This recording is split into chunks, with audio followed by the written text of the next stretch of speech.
down there, and so the food all has, it's mostly kind of, not really French, but it's got a little zip and everything. Gotcha. A little spice, I'll color, I mean, then it really wasn't French.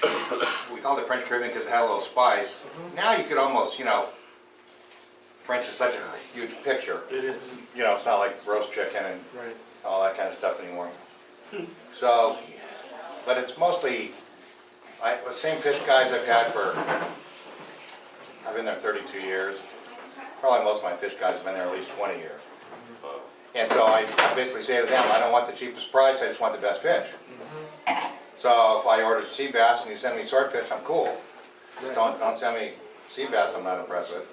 So it's kind of, I got live tanks in the restaurant, so it's kind of evolutionary. I mean, if they send me lamb instead of veal, okay, we're cool. And if it's hot, we can do something like that. So it's kind of, it's not really fusion, but it is kind of hard to describe, is the honest answer. Yeah. How long has Golden Truffle been in existence? 32 years. Okay, I just didn't want to tell them I've known you longer than the restaurant had opened. Well, if you count the hangover time, you probably have. I was going to use 25 or 30 years that Alan and I have known each other since in my checkered past with Acacia. And mine too. Mark Abbey, Acacia, Shalom Group, and then we met each other about 25 years ago. And we've been pals ever since. And I've done, I don't know, half a dozen wine dinners with down at the Golden Truffle, which is down in Costa Mesa or on Newport Boulevard. Right around. If you ever go down there, it's right across the street from the big gun place. So next door to the Condom Revolution, in case you guys don't know about it. So Actually, his place has been there all along, and I've been. And every time I go in there, we go down and we smooch a little, whether we're even going to do a dinner there or not, just because we're pals. And Alan's cuisine is always interesting and exotic. You can't figure it out from the menu, because the menu, you get something in your head and you get something on your plate that's very different. I don't think he's ever made the same thing twice, in fact. So he's going to show you how to do something here today, but my guess is he'll never make it again. You know me better than I thought. I thought you knew me pretty good, Richmond. I mean, he's got a smoker out in the alley behind his place where he smokes stuff. This is like hands-on chef. And he has a following down there. He caters, has his own restaurant. And where's Alicia? She's over there. Yeah, well, she's over there working. She's the good-looking part. He keeps it honest. Well, they're both pretty nice looking. They are both equally huggable. So I recommend after the taste you get a big hug from Alan. That's a nice thing. And so the Riesling we have tonight. We just had the Riesling. That's 2012, and that's in your wine club shipment today. That's coming out. And it's 10% alcohol, which is like a third less alcohol than most wines. So you can drink 3 glasses instead of 1. And it should fit nicely with this first course. Probably will, and the appetizers. So, and we're passing some appetizers here. I'll turn it over to you to. Thanks, Michael. Thank you. Go for it. There's another chair. Cool cat, happy to be here. Honored to be here. He's a jewel. And he's right. I'd tell you some of the stories, but it'd implicate me too, in most of them. So we'll just wait till we all drink a lot more wine than maybe. Okay, so tonight's menu is kind of really slated for the wine. Mike came down, poured me some of the wine. Here's the stuff. Okay. So it should be kind of fun for the wine pairings this evening. This is the second course I'm going to show you how to do. It's a crawfish and poached scallop course. It's really pretty easy, but there's a few little kind of baby steps along the way. The hardest one is peeling the damn crawfish, which I know you guys got up here, because I was going to bring one out here and say, okay, now these guys know what a crawfish is up here. So you got, the long and the short is these crawfish are from Louisiana. I've been dealing with the same guy in Metairie, Louisiana. His name's Sal. Sal's a hoot. Sal sounds like Barry White on the phone. And he calls the girls babe. Hey babe, this is Sal. I know. How you doing? We got some bugs and gator. We got oysters. This guy's hysterical. And he sends me into Orange County with crawfish. And there's no way around these things. You gotta get them in live and you gotta peel them. And in the old days when I really was stupid, I would send the crawfish to the winery. We'd show up there and then you'd be peeling those things and dreaming of nightmares until you were sick in the face. So now we peel them at the restaurant, set them up, peel, but there's no way around peeling a crawfish. I mean, you know, if you want to have them in this style. So these were all hand-picked, so it's just the tail. That's probably the hardest part of this course. Will This shrimp is- work as well in this course? or have- Yes, it will. You just don't, here's the deal on this thing. This is a course served cold, and you don't want to cook anything too much. I mean, the crawfish cook in about literally minute and a half. And you can't put too much spice and chilies in the water, as long as you're doing this kind of wine with it. And they don't really come through still. I mean, they only permeate so much. You want the salt content to be just like the ocean. All that kind of stuff you're gonna blanch, you want it to be full of salt. It'll only absorb so much. And if you think about the ocean, that's about the right amount of salt. Roughly about a cup and a tablespoon for a gallon if you're cooking it. But that's, you know, it's kind of briny, and when they're alive in the shell, that's about all they'll absorb. These are some molds that I use. This is sprinkler pipe, 1.5 inch PVC. We send them all up on the plane. So we use this as a mold. This is a scallop. These are scallops. These are from Maine, and they're poached. These are poached in Earl Grey tea, salt, olive oil, lemon juice, and just for Mr. Richmond, a little bit of Thai chili. I know he loves chili over the years, and this is great because it's served cold. So anytime any dish is served cold, all the vibrant flavors are much more tight. You know, they don't come out so much. If you serve the same dish hotter, you go, oh, this has a little spice. You won't really taste the spice in this, but these were cooked at 138 degrees for 20 minutes. These were cooked sous vide, sent them up in the same bag they were sent in, so they're quite soft, but they're cooked all the way through. So, I take the sprinkler pipe, put the scallop in the bottom there. I know it works like a champ though. I used to buy these little stainless steel aluminum ones, send them all over the place. The guy said, are you sending them in metal? Oh, I gotta tell you the story, forgot about this one. Okay. So we put all this stuff in styrofoam, and I packed all the stuff to come up here, and the season of Coromandel oysters, which are from New Zealand, just started. So I took all the styrofoam containers that I got the oysters in, packed the food to come up here, packed it in the deal, sent it up here, and it got to the airport, and on the outside of the box it says live animals, because the oysters were live. So they kind of said, they were freaked out, live animals, and I didn't even know what they were talking about. I said, well, we want to know what the live animals. And I thought it was like a joke, live animals? It's in a styrofoam box, how live can they be? Right? What are they, I don't know what they're talking about. So he said, well, you know, we got a little problem with the live animals. Okay, now you're serious, I don't know what you're talking about. Well, it says live animals on the box. I said, okay, there's no live animals, and not even oysters. I just packed them in the same boxes. So, anyways, this we just kind of cook lightly. Then, we're going to take an avocado, we're going to make a little basic guacamole.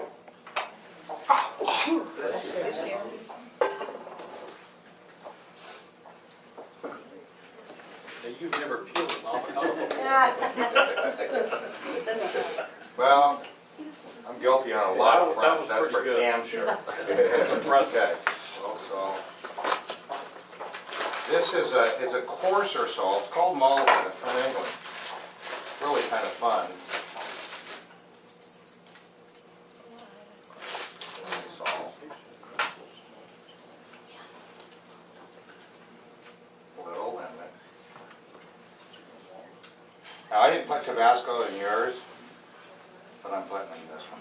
We have some of that salt. I made some hot sauce for Michael, and I put a little bit. Here's the deal: you want to have some boldness to it. Don't be. This is not a timid deal. And a lot of things. Let me talk about this just briefly. A lot of people are really afraid that the wine's not going to go with the food, all this kind of stuff. Okay, the scoop in the kitchen is the wine has to win but only by about this much. Okay? There are some things that are quite mysterious about the wine that you don't want to mess around with. Smoke is kind of scary. Broccoli, don't even go there. Cauliflower, I tread lightly. Asparagus, a little scary. Not a rule out deal.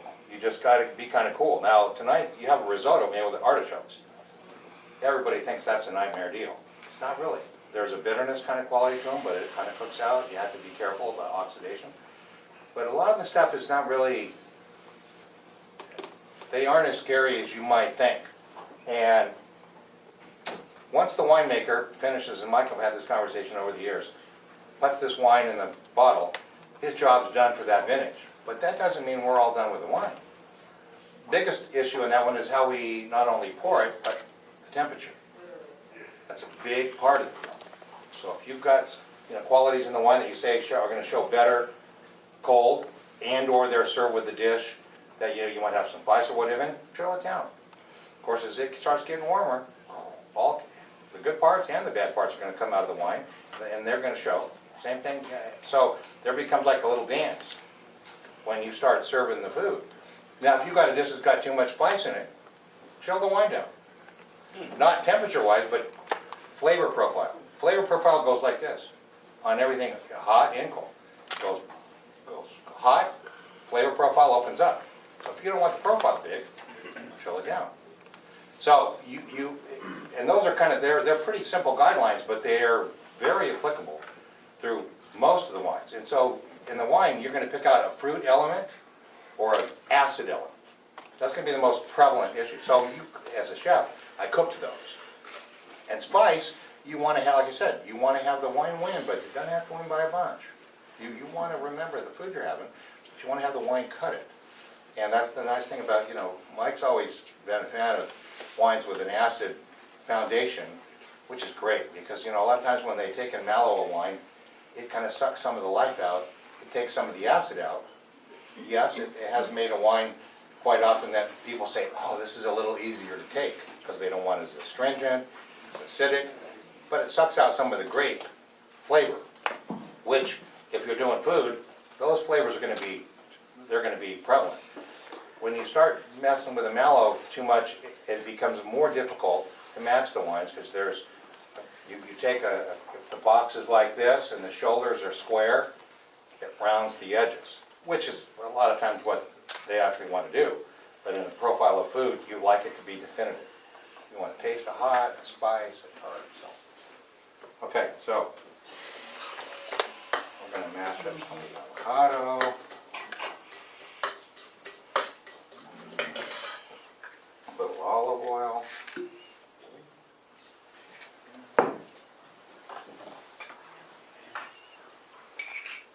Mayonnaise.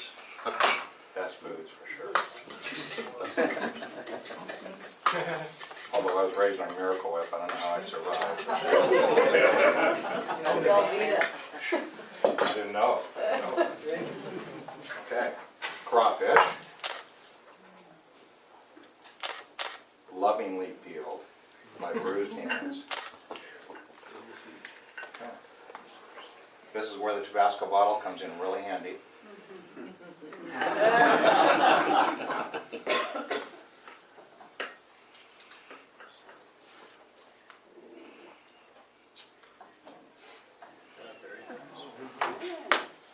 Sprinkler too. Okay. Now we have a little, this is some lemon basil. This over here, I'll put a couple more of those on there. Okay, a little more lemon. A little salt.